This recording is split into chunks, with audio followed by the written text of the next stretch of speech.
Hello बच्चों। Good evening. तो कैसे हैं आप लोग? पढ़ाई वढ़ाई चल रही है आपकी? ठीक है, अच्छे से पढ़ाई चल रही है।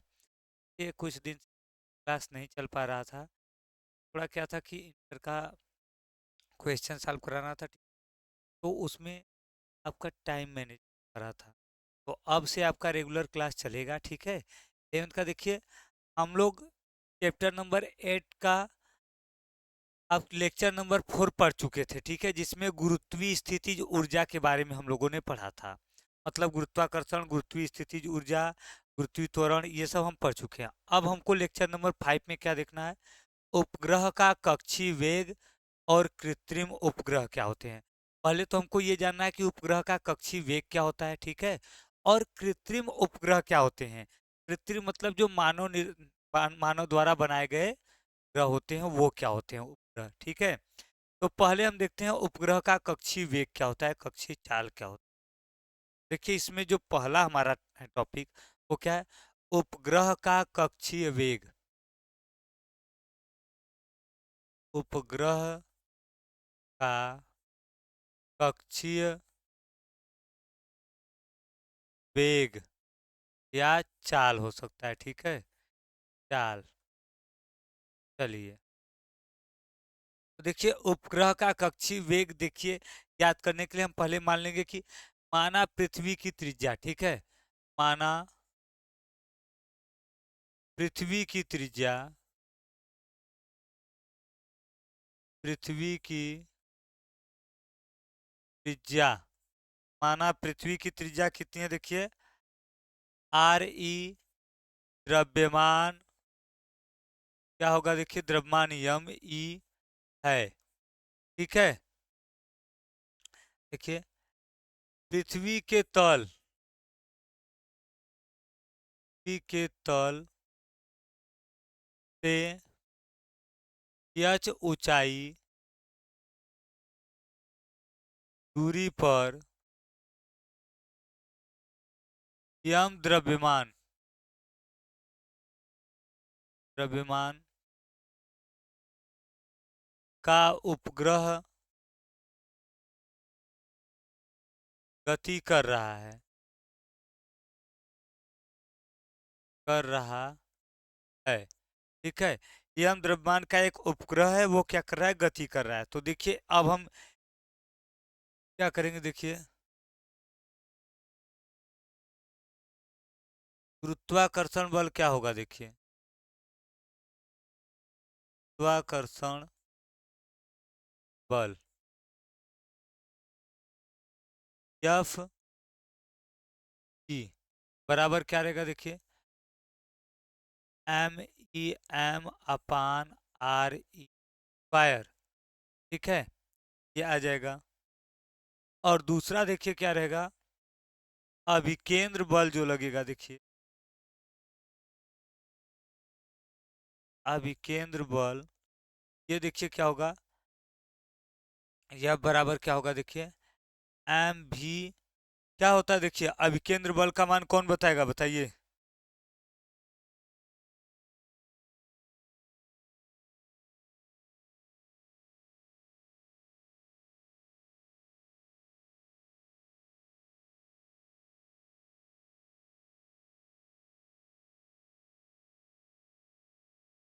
अभिकेंद्र बल देखिए एम भी स्क्वायर बटे क्या होता है, आर हो जाता है, ठीक है। तो यहाँ पर आर का मान हम क्या रखेंगे, तो समीकरण इसको पहले 2 कर लो, ठीक है। ये देखिए क्या है, गुरुत्वाकर्षण बल है, ये क्या है, अभिकेंद्र बल है।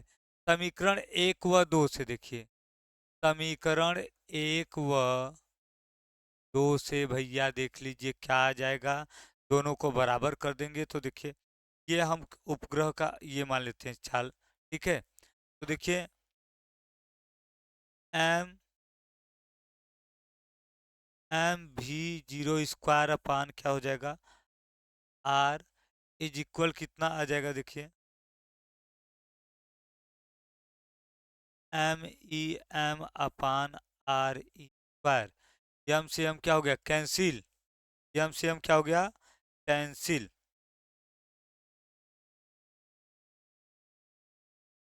और ये आर ही नहीं रहेगा, देखिए ये क्या होगा, आर होगा, ठीक है। अब देखिए आर स्क्वायर, तो आर स्क्वायर देखिए यहाँ पे रहेगा, क्योंकि यच ऊंचाई ऊपर है ना, तो R plus R E plus H क्या हो जाएगा आर, तो एक देखिए यहाँ से करिएगा, जी जीरो बराबर देखिए क्या हो जाएगा under root G M E upon R. ठीक है,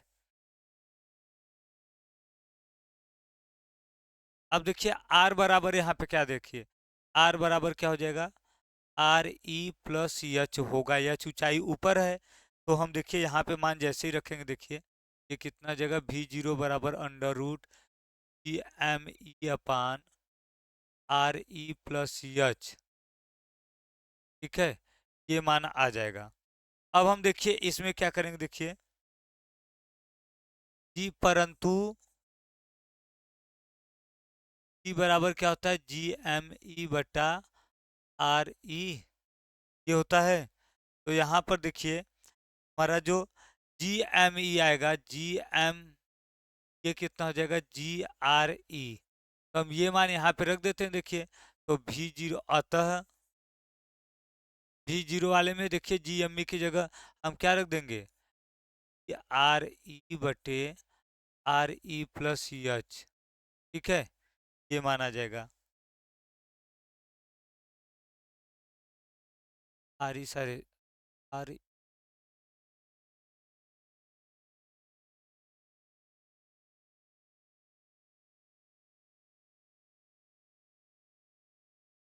यहाँ पर देखिए आर ई स्क्वायर रहेगा ना, आर ई स्क्वायर। अब हम क्या करेंगे इसमें देखिए, इसमें देखिए हम करेंगे कि आर ई स्क्वायर को बाहर कर लें। ठीक है, आर ई स्क्वायर को देखिए हम ऐसे लिख सकते हैं, जीरो बराबर under root R square G upon R E plus H, ये भी हो सकता है और ये भी हो सकता है। ठीक है,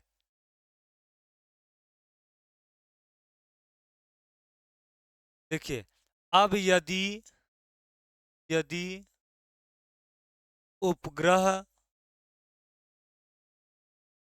पृथ्वी के समीप हो, बहुत समीप, पृथ्वी के बहुत समीप हो, समीप हो। ठीक है, अब देखिए तब क्या आ जाएगा, देखिए तब एच बराबर जीरो, अतः ई जीरो बराबर E R E square upon R E under root में, तो भी जीरो बराबर कितना आ जाएगा ई आर ई। ठीक है, ये देखिए आ जाएगा पृथ्वी के समीप। अब देखिए ये क्या है, देखिए कैसे, पहले देखिए हमने क्या किया कि पिंड और पृथ्वी के बीच लगने वाला गुरुत्वाकर्षण बल निकाल लिया, गुरुत्वाकर्षण बल निकल गया, तो फिर हम क्या निकाल लिया अभिकेंद्र बल, दोनों को बराबर करके यहाँ आर का मान आर ई प्लस एच रख देंगे। रखने के बाद देखिए क्या करेंगे, हम जानते हैं कि जी बराबर G M E upon R square होता है, तो यहाँ से जी एम ई का मान निकाल कर इसी में रख देंगे। अब यदि देखिए उपग्रह क्या हो पृथ्वी के बहुत समीप हो, बहुत पास हो, जब पास रहेगा बहुत समीप रहेगा तब क्या होगा, देखिए तब एच बराबर लगभग में जीरो आ जाएगा, तब ये मान हो जाएगा पृथ्वी तल के समीप। ठीक है,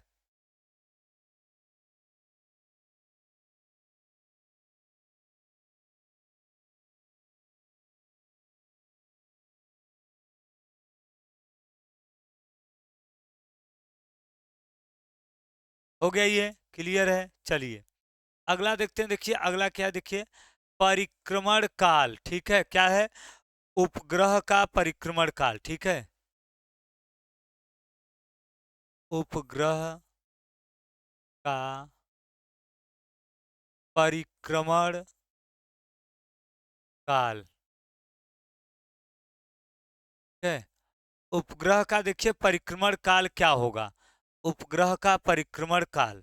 ठीक है, तो देखिए परिक्रमण काल टी बराबर देखिए क्या होगा परिधि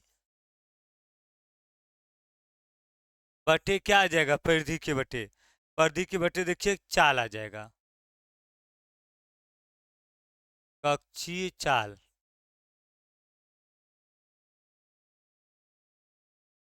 देखिए टी बराबर परिधि क्या होगी, परिधि तो देखिए आ जाएगी 2 पाई आर, 2 पाई आर अपान भी जी तो आ जाएगा। तो टी बराबर देखिए 2 पाई आर अपान क्या कर देंगे हम, अंडर रूट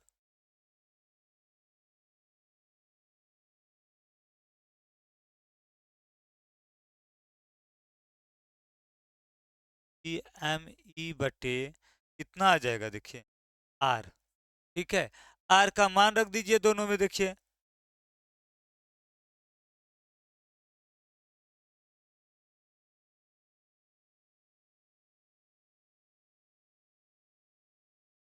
देखिए ई बराबर कितना आ जाएगा, 2 पाई आर अपान में under root E M E, R को बाहर कर देंगे तो आर के पावर 1/3 ये जाएगा ऊपर तो जुड़ जाएगा। तो कितना आ जाएगा देखिए टी बराबर 2 पाई आर के पावर 3/2 अपान कितना हो जाएगा, under root G M E. तो देखिए टी बराबर हम लिख सकते हैं 2 पाई आर का वैल्यू क्या लिखेंगे, आर ई प्लस एच के होल के पावर 3/2 अपान क्या लिख देंगे, under root G M E लिख देंगे। ठीक है, अंडर रूट क्या लिख देंगे, जी एम ई।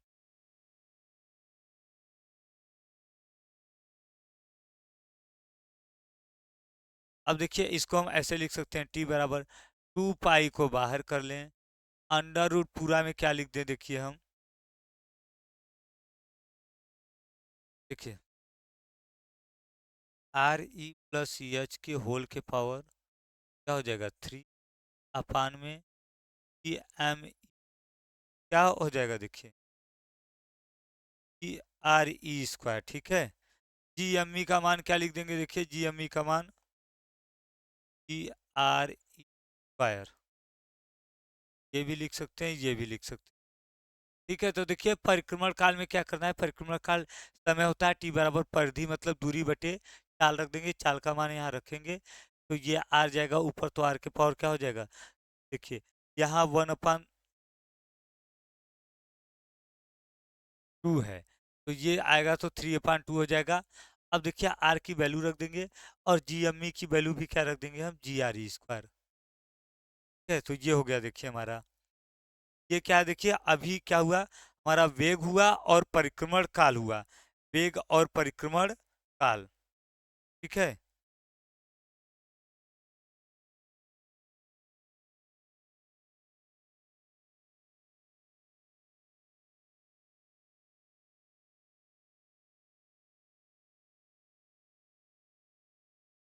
अब देखिए अब हम आगे देखेंगे, आगे क्या है। ठीक है, आगे का देखते हैं। ठीक है, आगे देखते हैं, आगे देखिए हमको क्या देखना है, कृत्रिम उपग्रह देखना है। क्या देखना है, कृत्रिम उपग्रह। ठीक है, तो कृत्रिम उपग्रह देखिए क्या होते हैं, देखिए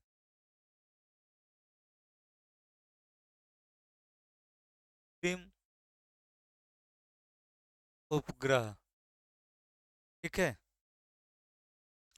तो कृत्रिम उपग्रह देखिए क्या होता है, यदि हम किसी पिंड को, ठीक है, पृथ्वी के बाहर भेजकर कितने से, जो आपका जो उपग्रह का कक्षी वेग है 8 किमी प्रति क्या होता है देखिए, 8 किलोमीटर प्रति सेकेंड, इस चाल से गति करा दे तो इसे क्या कहते हैं, कृत्रिम उपग्रह। देखिए यदि किसी पिंड को, किसी पिंड को पृथ्वी से दूर भेजकर, दूर भेजकर, ठीक है, पृथ्वी से दूर भेजकर उसे उपग्रह के कक्षीय चाल, कक्षीय वेग कितना होता है देखिए, 8 किलोमीटर प्रति सेकेंड से गति करा दें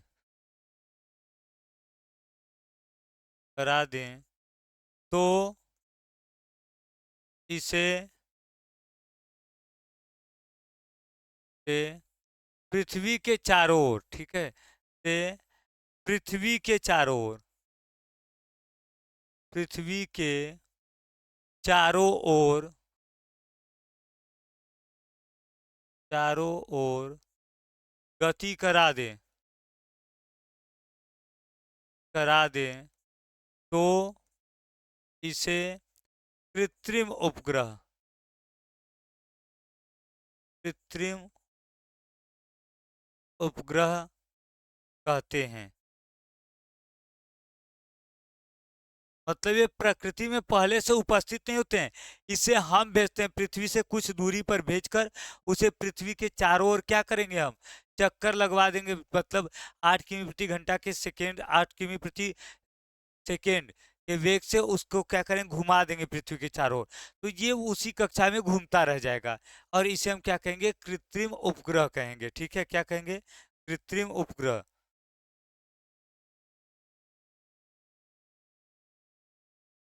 देखिए, भारत का पहला कृत्रिम उपग्रह आर्यभट्ट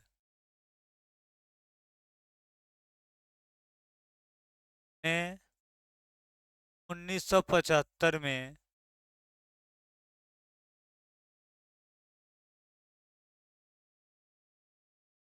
1975 में छोड़ा गया आकाश में, आकाश में छोड़ा गया। ठीक है, भारत का जो पहला कृत्रिम उपग्रह है उसका नाम आर्यभट्ट है, वो 1975 में छोड़ा गया था। कृत्रिम उपग्रह क्या होते हैं, जैसे देखो प्रकृति रूप से, प्राकृतिक रूप से यदि कोई पिंड पृथ्वी का चक्कर लगाता है तो वो उपग्रह कहलाता है। अब यदि हम किसी पिंड को पृथ्वी के बाहर भेजकर और चक्कर लगवाएं, ठीक है, तब इसे हम क्या कहते हैं, कृत्रिम उपग्रह कहते हैं। ठीक है, अब देखिए, अब हम क्या देखेंगे, देखिए कृत्रिम उपग्रह के उपयोग क्या देखेंगे, देखिए कृत्रिम उपग्रह के उपयोग है। कृत्रिम उपग्रह के उपयोग देखिए, कौन कौन से उपयोग हैं, देखिए। तो पॉइंट बाय पॉइंट हम लोग उपयोग में लिखते हैं। पहला उपयोग क्या रहेगा, मौसम की सूचना ज्ञात करने में, मौसम सूचना ज्ञात करने में, ज्ञात करने, ठीक है। पहला कार्य तो ये कि बाहर हम जो उपग्रह भेजते हैं उसका उपयोग क्या होता है, बाहर जो वायुमंडल का जो सूचना कैसा कैसा उसका क्या है, मौसम है, क्या हाल है, इसके बारे में बताने के लिए किया जाता है। दूसरा देखिए क्या है, दूसरे ग्रहों पर जाने के लिए, ग्रहों पर जाने के लिए, क्या, दूसरे ग्रहों पर जाने के लिए। तीसरा देखिए क्या होगा, तीसरा उपयोग देखिए क्या होगा, युद्ध काल में, युद्ध काल में खतरे पर हमला करने के, हमला करने के लिए,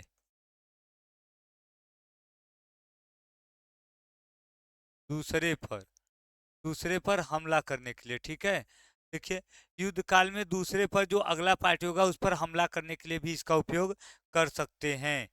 ठीक है,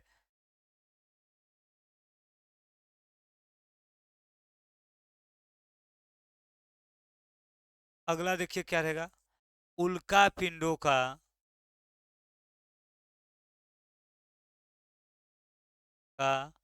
अध्ययन करने में, अध्ययन करने में, ठीक है, उल्का पिंडों का अध्ययन करने में। तो ये देखिए, ये जो थे ये हमारा देखिए क्या थे, उपयोग थे, कृत्रिम उपग्रह के उपयोग क्या क्या उपयोग हैं, ठीक है। ठीक है, आगे देखिए क्या है, आगे देखिए है हमारा भूतुल्यकाली उपग्रह, ठीक है, क्या है, भूतुल्यकाली उपग्रह, भूतुल्यकाली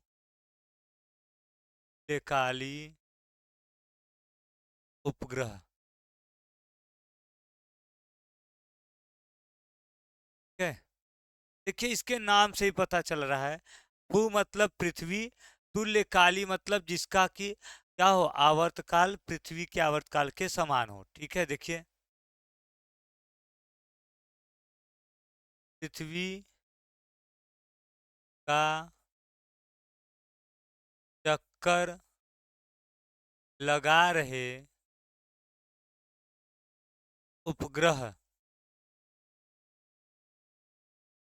का वह कक्षा जिसमें उसका परिक्रमण काल काल पृथ्वी के बराबर,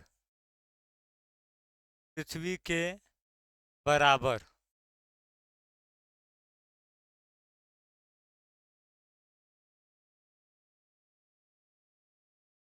पृथ्वी के बराबर हो, ठीक है।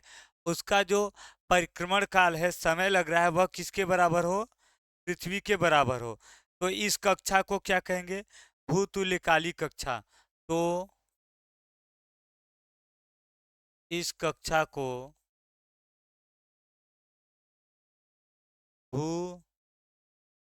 भूतुल्यकाली कक्षा कहते हैं, कहते हैं, ठीक है, कहते हैं। तथा इसमें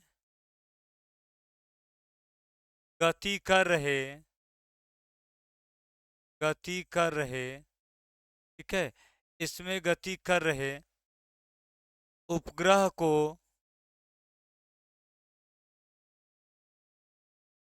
भूतुल्यकाली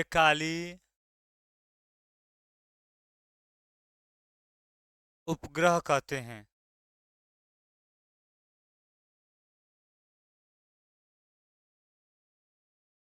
उपग्रह कहते हैं, क्या कहते हैं, भूतुल्यकाली उपग्रह कहते हैं। तो देखिए ये भूतुल्यकाली उपग्रह क्या होता है, देखिए किसी उपग्रह का वह कक्षा जिस कक्षा में वो गति करते हुए पृथ्वी के बराबर आवर्तकाल कर ले, उसका समय जो है अवधि वो पृथ्वी के बराबर हो जाए, तो उस कक्षा को क्या कहेंगे, भूतुल्यकाली कक्षा कहते हैं। और उसमें जो पिंड गति करता है उसको क्या बोलते हैं, भूतुल्यकाली उपग्रह कहते हैं, भूतुल्यकाली उपग्रह कहते हैं, ठीक है। देखिए नोट में देख लीजिए, इसकी पृथ्वी तल, पृथ्वी तल से ऊंचाई कितनी होनी चाहिए, 36,000 किलोमीटर, ठीक है, ऊंचाई 36,000 किमी होती है। मतलब इतना दूरी पर 36,000 किलोमीटर दूरी पर वह गति करेगा तो क्या कहलाएगा, भूतुल्यकाली उपग्रह कहलाएगा, क्या कहलाएगा, भूतुल्यकाली उपग्रह। अब इसका भी विशेषता देख लेते हैं, भूतुल्यकाली उपग्रह की विशेषता, ठीक है।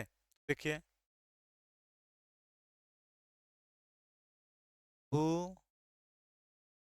भूतुल्यकाली उपग्रह, उपग्रह की विशेषता, विशेषता, ठीक है, भूतुल्यकाली उपग्रह की विशेषता। तो इसकी देखिए विशेषता जो है, देखिए इसकी विशेषता देखिए, पहला क्या देखिए कि इसका जो परिक्रमण काल होता है, ठीक है, इसका परिक्रमण काल, काल पृथ्वी के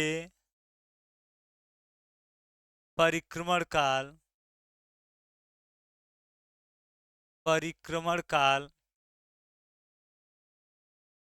24 घंटे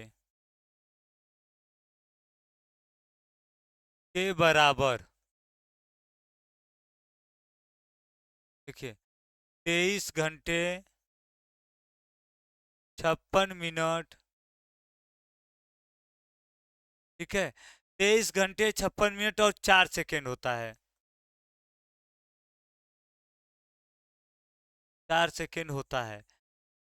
मतलब इसका जो देखिए तुल्यकालिक आपका उपग्रह होता है, इसका आवर्तकाल कितना होता है? 23 घंटे 56 मिनट 4 सेकेंड। लगभग में ये क्या होता है? 24 घंटे के बराबर होता है। दूसरा, यह पृथ्वी तल से 36,000 किलोमीटर ऊंचाई पर होता है। ऊंचाई पर होता है, ठीक है, इतनी ऊंचाई पर होता है।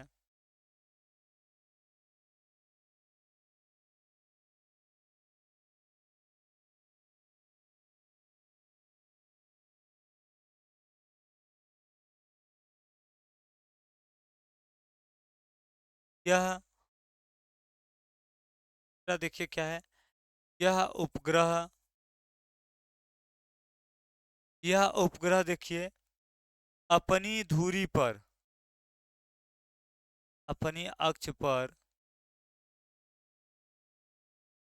अपनी अक्ष पर ये कैसे करते? देखिए, ये पश्चिम से पूरब की ओर गति करते हैं। पश्चिम से पूरब, पश्चिम से पूर्व की ओर गति करते हैं, ठीक है। या तो घूर्णन कहते हैं, गति की जगह क्या कर देंगे हम? परिक्रमण, परिक्रमण करते हैं। तो ये देखिए क्या है, ये भूतुल्यकाली उपग्रह का क्या है? विशेषता है। तो ये देखिए, ये हमारे आज के टॉपिक थे। इसमें हमें उपग्रह पढ़ना था, परिक्रमण काल पढ़ना था, उपग्रह का कक्षीय वेग पढ़ना था, भूतुल्यकाली उपग्रह, इसके विशेषता, ठीक है, उपयोग, ये हो गया। अब हम लोग मिलते हैं नेक्स्ट लेक्चर में, ठीक है, अगला टॉपिक लेकर। तब तक के लिए सभी को गुड नाइट एंड, ठीक है, बाय। आप लोग अच्छे से तैयारी करिए और अच्छे से पढ़कर अच्छा नंबर लाइए। मिलते हैं नेक्स्ट लेक्चर।